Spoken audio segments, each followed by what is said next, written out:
আসসালামু আলাইকুম রহমতুল্লাহ বারাকাতুহু। সম্মানিত মুসলিম সাহেবান, দক্ষিণ বড়লই হাজিটালা জামে মসজিদ প্রতি বছরের নয় এবছরও ইফতারের আয়োজন আছে। প্রতিদিন আমাদের এখানে ইফতারি হবে। আপনাদেরকে সবাইকে দাওয়াত, আসবেন আর সবাই এই ইফতারের মধ্যে অংশগ্রহণ করবেন। আল্লাহ রাব্বুল আলামিন সবাইকে যেন এই ইফতারি করার তৌফিক দান, সবাই বলে আমিন। আর সবাই দোয়া করবেন এই হাজিটালা মসজিদটা যেন কিয়ামত পর্যন্ত জারি থাকে। আমরা সর্বপ্রথম আল্লাহ রাব্বুল আলামিনের প্রশংসা করছি, সবাই বলে আলহামদুলিল্লাহ। আলহামদুলিল্লাহ। নবীর শানে সংক্ষিপ্ত দরুদ সাল্লাল্লাহু আলাইহি সাল্লাম। আমরা বড় সৌভাগ্যবান, আমরা একটা বছর পার করিয়া রমজান মাসে আমরা প্রবেশ করলাম, পদার্পণ করলাম। এই জন্য আল্লাহর কাছে আবার শুকরিয়া আদায় করি, সবাই আলহামদুলিল্লাহ। এই সময়ের মধ্যে কত লোক দুনিয়াতে বিদায় হয়ে গেছে, কত লোক অসুস্থ হয়ে গেছে। আল্লাহ আমাদেরকে দুনিয়া সুস্থ রাখিয়া আবার যে রোজা পালন করার তৌফিক দান করেন, আবার বলে আলহামদুলিল্লাহ।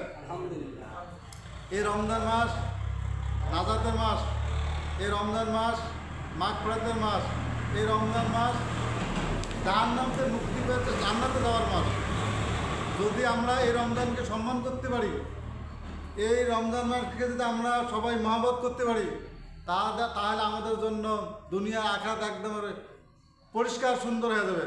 কিন্তু আমরা অনেকে আছি রোজার গুরুত্ব বুঝি না, নামাজের গুরুত্ব বুঝি না, জীবন চলে যাচ্ছে।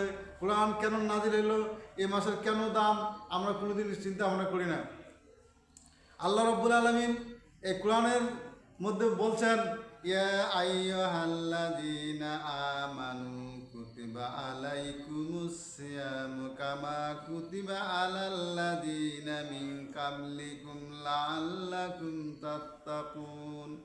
আল্লাহ রাব্বুল আলামিন বলেন সূরা আল বাকারার 183 নম্বর আয়াত, হে মুমিনগণ, তোমাদের উপর রোজা ফরজ করা হয়েছে যেমন তোমাদের পূর্ববর্তীদের উপর রোজা ফরজ করা হয়েছিল, যাতে তোমরা মুত্তাকি হতে পারো। মুত্তাকি কোরআনের মধ্যে যত জায়গায় বেহেশতের কথা বলা হয়েছে, যত জায়গায় জাহান্নামতে নাজাত দেওয়ার কথা বলা হয়েছে, সব জায়গায় মুত্তাকি শব্দ আল্লাহ রাব্বুল আলামিন ব্যবহার করেছেন। অর্থাৎ কোরআনটা হলো মুত্তাকিদের জন্য, জান্নাত হলো মুত্তাকিদের জন্য। আমরা যাতে মুত্তাকি হতে, অর্থাৎ পরেজগার, আল্লাহর হুকুম যেগুলো করছেন ওটা মেনে চলা, যেগুলো নিষেধ করছেন তার থেকে বিরত থাকা, এটার নামই হলো মুত্তাকি। আমরা যদি সবাই মুত্তাকি হতে পারি, তাহলে আমরা মৃত্যুর সময় কলমা অবশ্যই আল্লাহ রাব্বুল আলামিন আমাদের নসিব করেন, সবাই আমিন। তারপর আল্লাহ রাব্বুল আলামিন বলেন, এই যে রোজা রমাদান এত সম্মান কেন হইল? মূল কারণে হলো এই মাসে আল্লাহ রাব্বুল আলামিন মহাগ্রন্থ আল কোরআন নাজিল করেছেন, যার কারণে এই রমজান মাসে এত দাম। এই মাসে যে দিনের মধ্যে, যে রাতের মধ্যে নাজিল করলেন, সে রাতের নাম কদর রাত, হাজার মাসের থেকে উত্তম। কোরআন বলছে, ইন্না আনজালনাহু ফি লাইলাতিল কদরি ওয়া মা আদরাকা মা লাইলাতুল কদর লাইলাতুল কদরি খায়রুম মিন আলফি শাহর তানাজ্জালুল মালাইকাতু ওয়ার রূহু ফিহা বিইذনি রাব্বিহিম মিন কুল্লি আমরিন সালাম সালামুন হিয়া হাত্তা মাতলাইল ফাজর। আল্লাহ রাব্বুল আলামিন বলছেন যে তুমি কি জানো এই কোরআন কোন মাসে নাজিল করেছি? ইন্না আনজালনাহু ফি লাইলাতুল কদর, নিশ্চয়ই এই কোরআনকে আমি কদর রাতে নাজিল করেছি, যা হাজার মাসের উত্তম।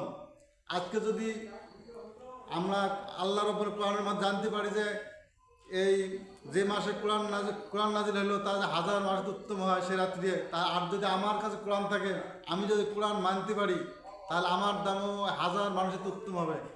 আসুন আমরা কোরআন বুঝি, কোরআন আমল করি, তাহলে আমাদের জীবন সার্থক। বৈজ্ঞানিকেরা বর্তমান বলতেছেন যে সমস্ত লোক রোজা রাখে আর যারা রোজা রাখে না, 10 বছর হায়াতে ব্যবধান হয়ে যায়, বৈজ্ঞানিকরা বলতেছেন। আর 1 বছর যদি আমরা রোজা 1 বছর সারা বছর খাইয়া বিভিন্ন পেটের মধ্যে বিভিন্ন চর্বি রোগ ধরে ফেলাইছি, এই রোজার মাসটায় আল্লাহ রাব্বুল আলামিন ওই রোজার কারণে সবগুলি ওই বদ কোষগুলি বদ খারাপগুলি সবগুলি রোজার কারণে ধ্বংস হয়ে যায়। এইটা বৈজ্ঞানিক থিওরিতে রোজা মানুষের উপকার। তারপরে রোজার কারণে সহমত বুঝতে পারি যে একটা গরিব মানুষ কীভাবে না খাইয়া দিন কাটায়, একটা অভাবী মানুষ কীভাবে না খেয়ে দিন কাটায়। এরা আমরা যারা বৃত্তশালী আছি, পয়সাওয়ালা আছি, বুঝতে পারি। আস্তে আস্তে আমাদের হাতগুলো প্রসারিত হইয়া সমাজের মধ্যে যারা অভাব দুঃখী আছে তাদের জন্য আমরা হাত বাড়াই দেব। এটাই শিক্ষা, রোজার শিক্ষা। আর আল্লাহ নিষেধ করছেন যে কোনো কিছু খাওয়া যাবে না, রোজার যে নিয়মটা আর কি।